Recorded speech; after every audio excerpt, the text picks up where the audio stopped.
Welcome friends, প্রত্যেকের স্বাগত আমাদের ইউটিউব চ্যানেলে। যে সমস্ত ভিউয়ার্সরা প্রথমবার চ্যানেলটি দেখছেন তারা অবশ্যই চ্যানেলটিকে সাবস্ক্রাইব করে দেবেন এবং চ্যানেলের পাশে থেকে বেল আইকনটি প্রেস করবেন, যাতে এই ধরনের খবর সবচেয়ে আগে সবচেয়ে দ্রুত আপনাদের কাছে পৌঁছে যায়। তো আজকে যে বিষয় নিয়ে আমরা কথা বলতে চলেছি সেটা হচ্ছে 11,765 যে 5% অ্যাডিশনাল প্যানেল।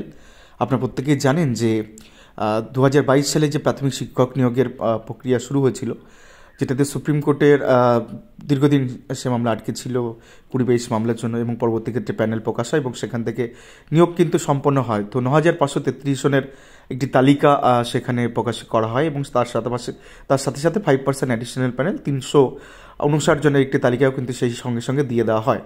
এখন বিষয়টা হচ্ছে যেটা মহামান্য হাইকোর্টের সামনে একটি রিসেন্ট মামলা এসেছিল, যে মামলা আমরা বলেছিলাম যে মামলা ভ্যাকেশনের পরেই শুনানির সম্ভাবনা রয়েছে, সেই মামলাতে রীতিমতন আজকে বহু কিছু পরিষ্কার হয়ে গেছে। সেই বিষয়গুলো আপনাদের জানাবো। আপনারা জানেন যে ওবিসি 56 জনের 5% অ্যাডিশনাল প্যানেল তালিকা থেকে টানা হয়েছে ওবিসি 56 জনকে। তো সেটাকে চ্যালেঞ্জ করে বেশ কিছু প্রার্থী যারা অলরেডি 5% অ্যাডিশনাল প্যানেলে আছেন তারা কিন্তু এটাকে চ্যালেঞ্জ করে মামলা দায়ের করেছিলেন, এবং সেক্ষেত্রে এটা পরিষ্কার হয়ে গেছে যে এই যে 5% অ্যাডিশনাল প্যানেল, এখান থেকে কিন্তু আর কোনো নিয়োগ সম্ভব না, এমনটাই কিন্তু প্রাথমিক শিক্ষা পর্ষদের দাবি। তাদের কথা মতন যে ডিপিএসসি যে রিপোর্টগুলো দিয়েছে, অর্থাৎ 23টা ডিপিএসসি যে রিপোর্ট দিয়েছে, তাতে করে দেখা যাচ্ছে যে 56 জনই শুধুমাত্র নন জয়নিং আছে। হয়তো 5% অ্যাডিশনাল প্যানেল হয়তো 359 জনের, কিন্তু তার মধ্যে 56টাই শুধুমাত্র নন জয়নিং পোস্ট আছে। অতএব আর এখান থেকে কোনো প্রকার কোনো নিয়োগ সম্ভব নয়, প্রাথমিক শিক্ষা পর্ষদ এমনটাই কিন্তু জানিয়েছে। সেক্ষেত্রে প্রাথমিক শিক্ষা পর্ষদের তরফ থেকে সৈকত ব্যানার্জিবাবু তিনি আজকে আর্গুমেন্ট করছিলেন। এছাড়াও জাস্টিস বিশ্বজিৎ বসু স্যারের বেশ কিছু জিনিস ক্লারিফিকেশন এখানে চেয়েছে, যে আদতে তারা কতটা সত্যি কথা বলছে। তার জন্য যে 23টা জেলা রয়েছে আর সেখান থেকে যে ডিপিএস ওয়াইজ রিপোর্টগুলো তিনি চেয়ে পাঠিয়েছেন, এবং 2 সপ্তাহের মধ্যে সেগুলো রিপোর্টগুলোকে এফিডেভিট আকারে কিন্তু জমা করতে হবে প্রাথমিক শিক্ষা পর্ষদকে মহামান্য হাইকোর্টে। তো নন জয়নিং কত সিট প্রকাশ আছে সেটা তো এটা যেমন পরিষ্কার এখানে হয়ে যাবে, তেমনি আরেকটা ইস্যু মহামান্য হাইকোর্টের সামনে চলে এসেছে, সেটা যে 56 জন যে ওবিসি প্রার্থীর কাউন্সিলিংয়ের ডেট দেওয়া হয়েছে 5% অ্যাডিশনাল প্যানেল থেকে। আপনারা প্রত্যেকে জানেন যে ডিভিশন বেঞ্চের যে জাস্টিস রাজেশ্বর মান্তা স্যারের যে ডিভিশন বেঞ্চের অবজারভেশন ছিল, যেখানে ওবিসি সার্টিফিকেট কিন্তু বাতিল করা হয়েছে এবং সেটা সুপ্রিম কোর্টে পেন্ডিং আছে, সেটারও আপডেট এসছে। মোটামুটি 28-29 জানুয়ারি নাগাদ এই মামলার শুনানি হওয়ার সম্ভাবনা আছে, অর্থাৎ মামলা পিছিয়ে গেছে।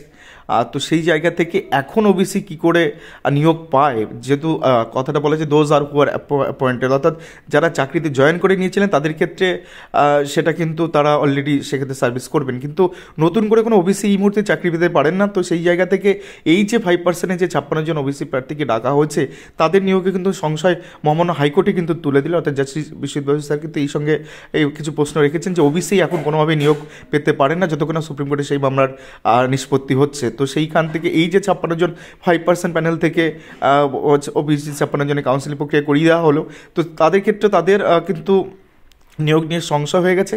এই বিষয়ে আমরা অ্যাডভোকেট দিব্যেন্দু চ্যাটার্জির সাথে আমরা কথা বলেছিলাম, যে যিনি এই মামলায় আজকে ছিলেন গোটা শুনানি পর্বে সময়। তো তিনি কি বলেছেন তার কথাটা আমরা একটু শুনিনি, দেন বাকি বিষয়ে আসছি।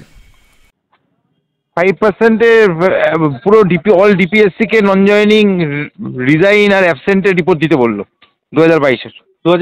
তো ওরা যেটা বলছে পর্ষদ যে 56 জনের পরে আর কোনো নন জয়নিং ফাঁকা নেই, এটা আরে রিপোর্টটা দিক না, রিপোর্টটা দিক। তার সাথে বললো ওবিসি একে তুমি চাকরি দিচ্ছই বা কি করে, ওবিসি এরা তো পাবে না। যেখানে আমাদের এখানে একটা যাতে কি একটা অর্ডার হয়েছে, তাতে ডিভিশন বেঞ্চ অলরেডি বলেছে যে স্টেট কোনো ওবিসি রিজার্ভ ক্যাটাগরিকে অ্যাপয়েন্টমেন্ট দিতেই পারবে না, যাদের সার্টিফিকেট আন্ডার চ্যালেঞ্জ আছে। আচ্ছা, নতুন সার্টিফিকেটে এবার সেটা নিয়েও একটা ইস্যু হতে পারে এটা। আচ্ছা, আর বলছি কত সপ্তাহ টাইম দিয়েছে এফিডেভিট দেওয়ার জন্য? 2 সপ্তাহ। এফিডেভিট না, রিপোর্ট ফাইল্ড, মানে ইনফর্ম অফ হচ্ছে এফিডেভিট। আচ্ছা, সেটাতে মোটামুটি সপ্তাহের মধ্যে সমস্ত ডিপিএসসি রিপোর্টগুলো দিতে হবে, তাই তো? হ্যাঁ, 6 থেকে 17 নম্বর পর্যন্ত প্রত্যেক 20টা ডিপিএসসি আছে। Good morning sir. 2টা ডিপিএসসি আছে। আর বলছি যে এক্ষেত্রে যদি নন জয়নিং ভ্যাকেন্সি বেশি থাকে, তাহলে যে 359 জনের যে তালিকা আছে সেখান থেকে জয়নিং হবে, তাই তো? হ্যাঁ। আর এগুলো সবই 2022 সালের 11,765 রিক্রুটমেন্ট। হ্যাঁ, ঠিক আছে। ঠিক। তো তো আপনারা বিষয়টা পরিষ্কার বুঝতেই পারলেন যে 11,765 যে 5% প্যানেল তা কিন্তু রীতিমতন ঘেটে গেল, এটা বলাই যায়। তার কারণ ওবিসি নতুন করে নিয়োগ এখানে সম্ভব নয়।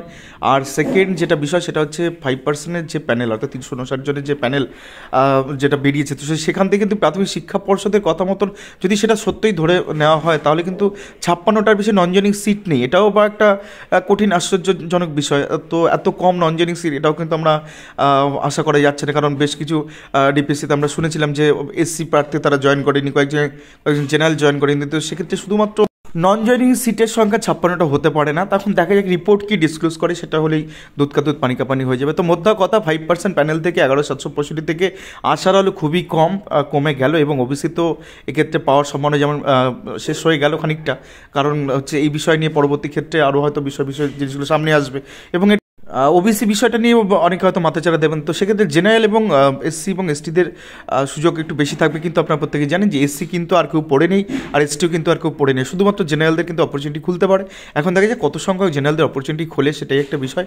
তো মোদ্দা কথা আপাতত কোনো স্টে কিন্তু এখানে দেয়নি প্রসিডিংয়ে বা জয়েনিং বা কাউন্সিলিংয়ের ক্ষেত্রে। তো কাউন্সিলিং তো অলরেডি হয়ে গেছে, তো সেক্ষেত্রে জয়েনিংয়ের ক্ষেত্রেও তেমন কিছু বিষয় কিন্তু সামনে এসে দেখা যাক এই মামলা কোন দিকে গড়ায়। তো এই ছিল আজকে লেটেস্ট আপডেট। ধন্যবাদ সকলকে, ভালো থাকবেন, সুস্থ থাকবেন।